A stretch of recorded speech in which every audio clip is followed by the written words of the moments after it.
Since I'm working on the third book in the Mask of the Gods series for National Novel Writing Month, I thought I would share one of my more bizarre insights in series work, and that's that every book in a series is a remake of the previous one. And I don't mean that probably the way that you think I do, but we'll talk about that on today's Project Shadow. Can you hear me? I have something to say.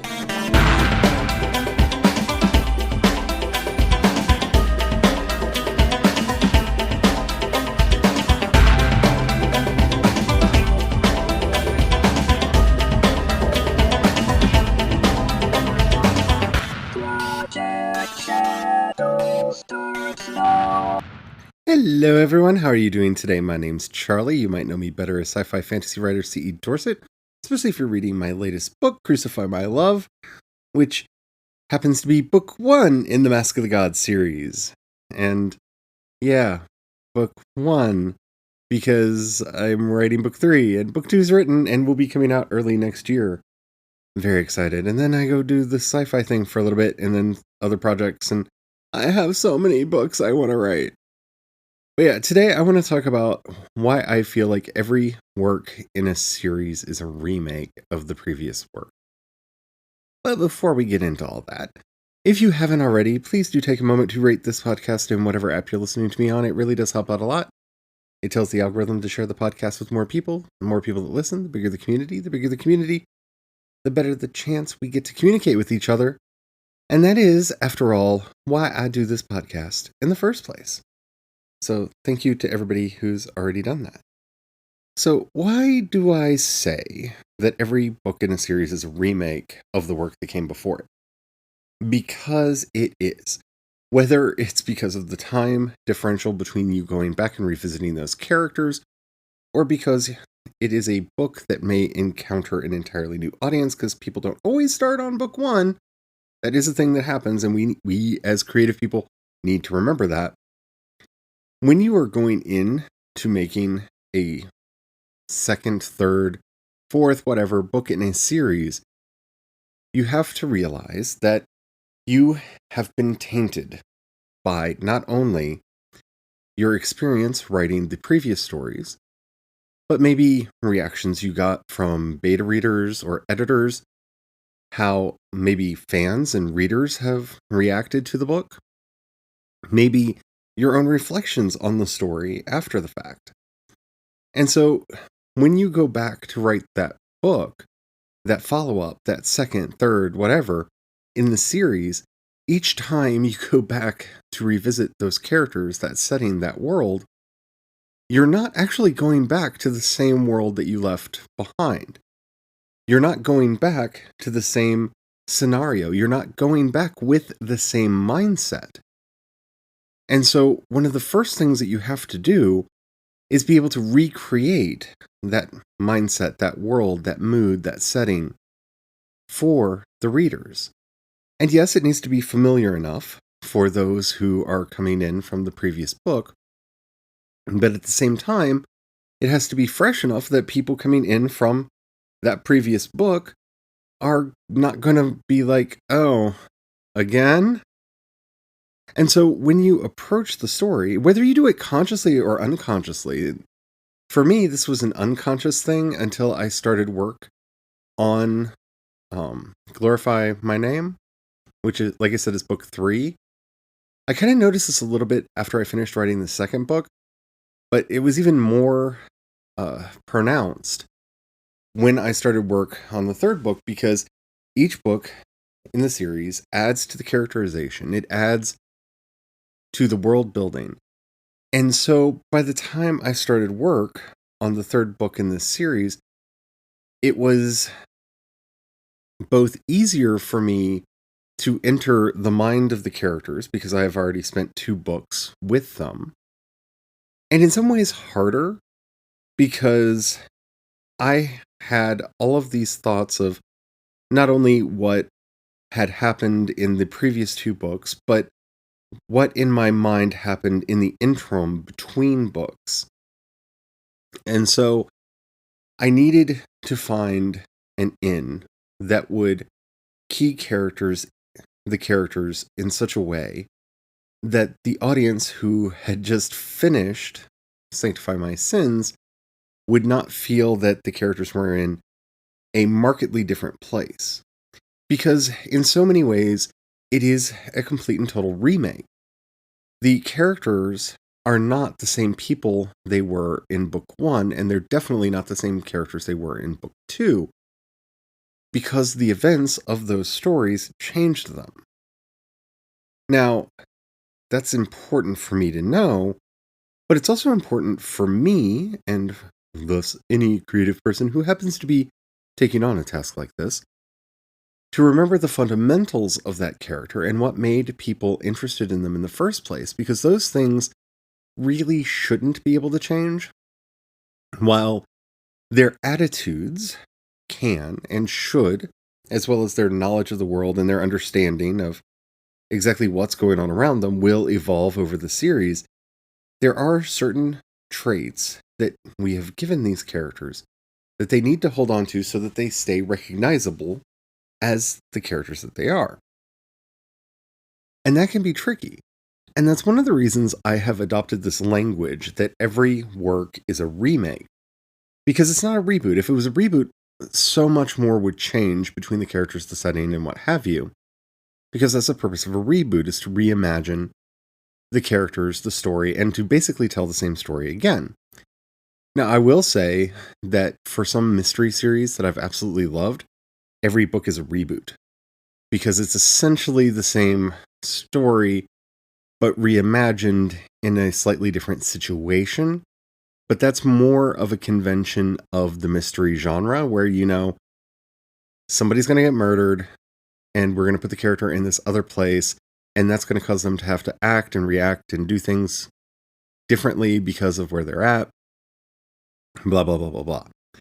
And in so many ways, I kind of feel like when I'm reading mystery stories that, especially a mystery series, that the stories themselves are more reboots from book to book because, well, they're going to highlight and sometimes even forget elements of backstory that we learned about characters in previous books because they don't matter for the story at hand. Now, some mystery writers are better at that than others, and some really try hard to keep that consistency from book to book to book. And I'm not saying that this is true of all of all mystery writers, but it's been my experience more than less. But when you think about a remake, you have to think about what you're doing, because you're not trying to reimagine so much. You're trying to make the story relevant given the current situation. And when you look at the elements of genre that make genre, a lot of times, unless you're telling a full-on, straight-on series where the events bleed one from the next to the next, sometimes you are just retelling the original story where hero gets a quest, hero goes out, performs the quest, hero comes home. And there's nothing wrong with that. But when you're thinking of the work that you're doing as a remake, and I really do like that terminology, though I can see how other people might not, when you think about the work that you're doing as a remake, it forces you to reconsider decisions that you made in previous stories and whether or not elements that you put into the world, into the story, into the characters continue to make sense. The issues that you gave them in book 1 may have either been resolved in book 1 or have taken on a completely different flavor by the time you get to book 2. So what does that character look like now? Maybe you have learned more about cognitive science or about behavioral issues, and that affects how you want to think about how these characters act. Maybe you've had a breakthrough in your own depression, and that has changed the way you see the depressive state of one of the characters in the book you're writing. Not that, affects my work at all, but okay, yeah, it does. But that's not the point. You will learn so much from the process of writing. You will learn so much outside the process of writing that will then bleed back into your writing. That once you make yourself conscious of the fact that you are doing this remake process, it reminds you of the elements that have to stay the same, that have to feel right. Because even though the settings, like from book 1 to book 2, from Sans to Sarnath, and yes, it was an accident that both cities start with an S. That wasn't something that I meant to do, but it was something that I did do. Between the two settings, they couldn't be different. The nature of the stories couldn't be different. The basic elements of the story have to all be there. I have to remake these characters and this setting in this world in a way that is not only recognizable, but will continue to thrill readers who liked the first book. And that is a challenge.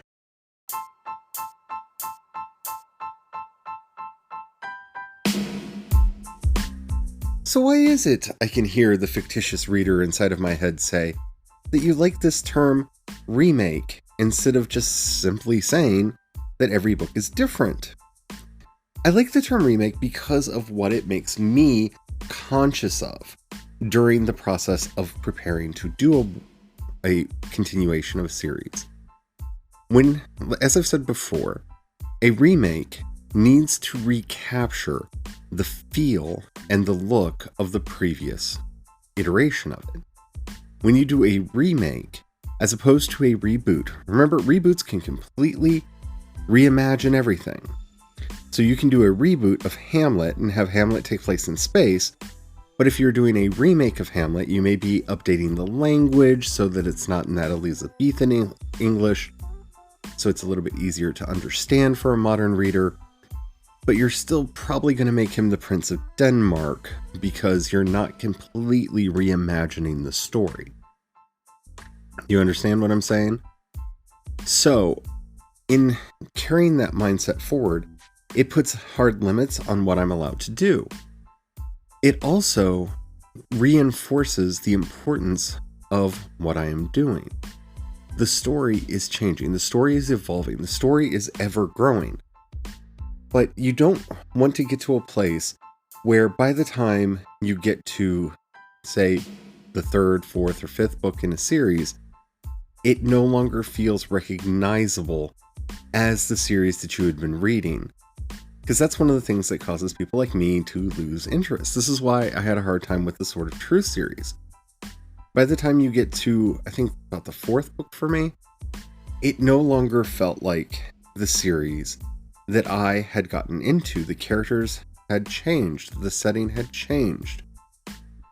And I'm not opposed to that, but it lost quite a bit of its original feel.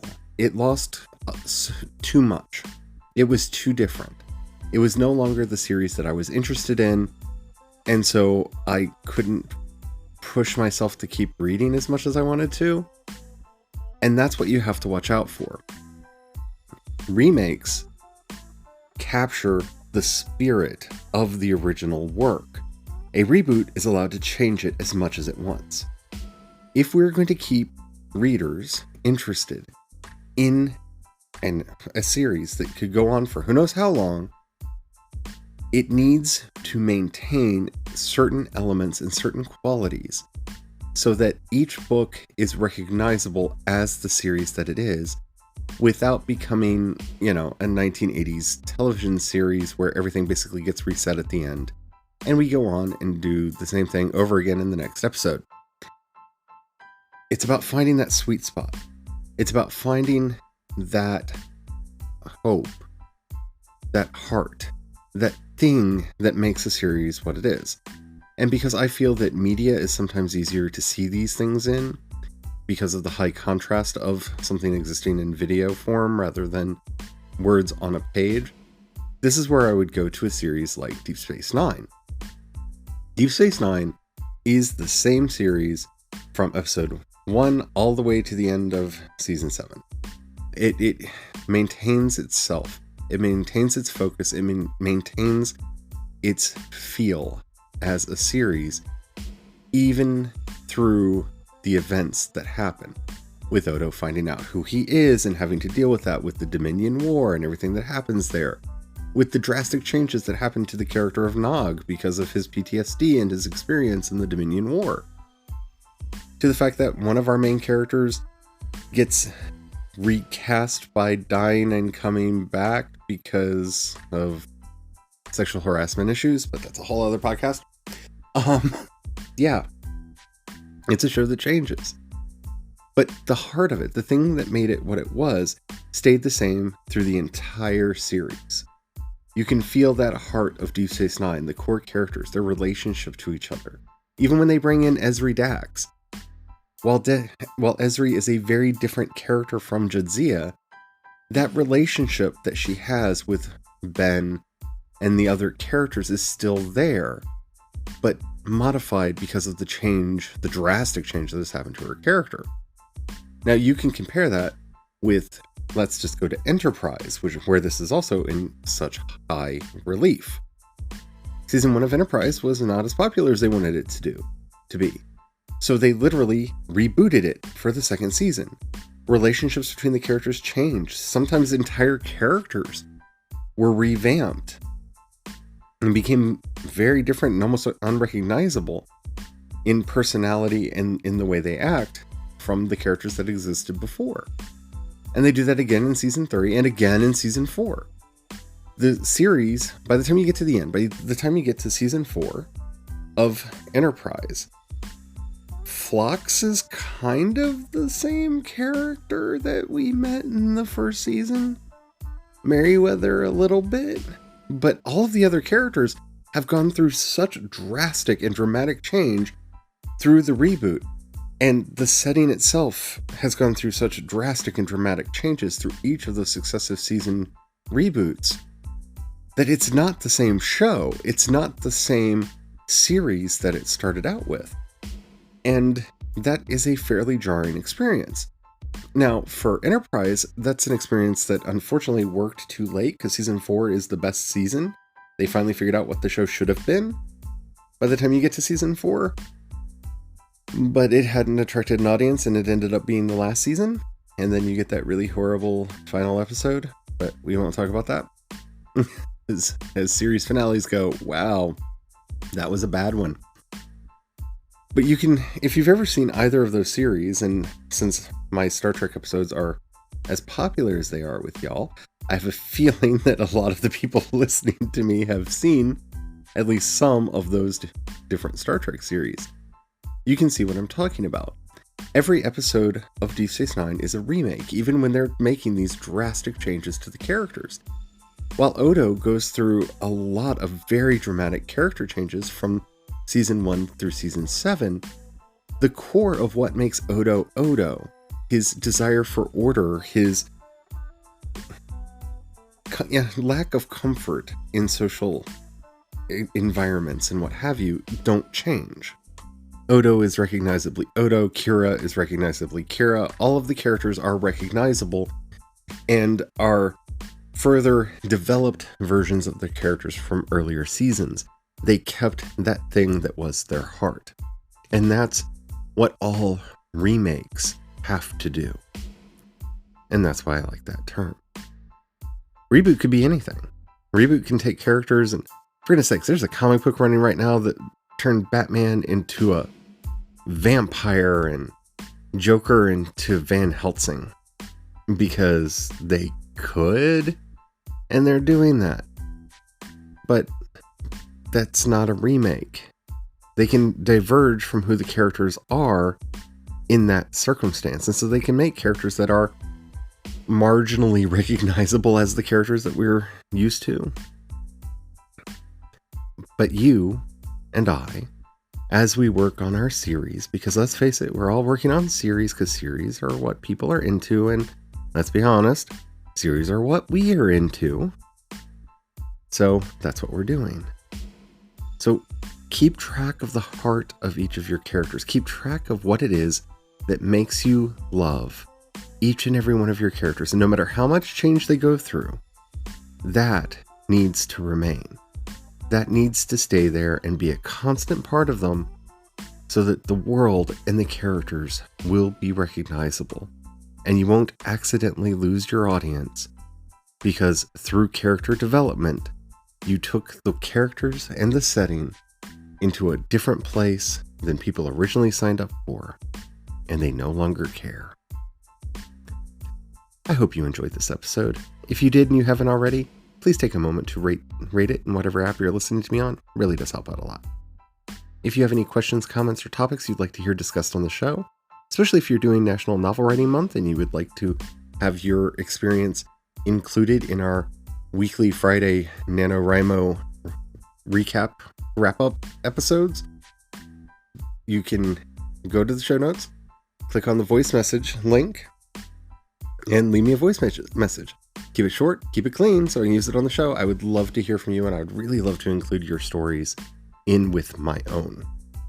If you would rather hit me up on social media, I am CE Dorset on both Twitter and Instagram. You can find links to everything that I do over at projectshadow.com. If you'd like to help me out greatly and join the project, you can do so either by joining the project through Patreon or through the listener support system. You can find links to both of those in the show notes as well. Thank you to everybody who does that. And if you don't have any money right now, or you just don't feel like joining, that's fine. It's perfectly all right. But if you know somebody you think would like the work that I'm doing, please do share it with them. That helps out a lot too. I support myself and my work through the money that I make off the podcast, the books, and Patreon. So any help you can give would be hot. I'd love it. No pressure. I really mean that. No pressure. Feel like I'm forgetting to say something. So Friday, we're going to be doing our recap for the week. I don't know how long the episodes are going to be. It may be longer. I'm not really going to be trying to keep within the 22-minute time frame for them. So be warned, but I'm excited. I hope you're having fun. I hope you're getting all the words written and whatever else. Just don't forget to have that fun.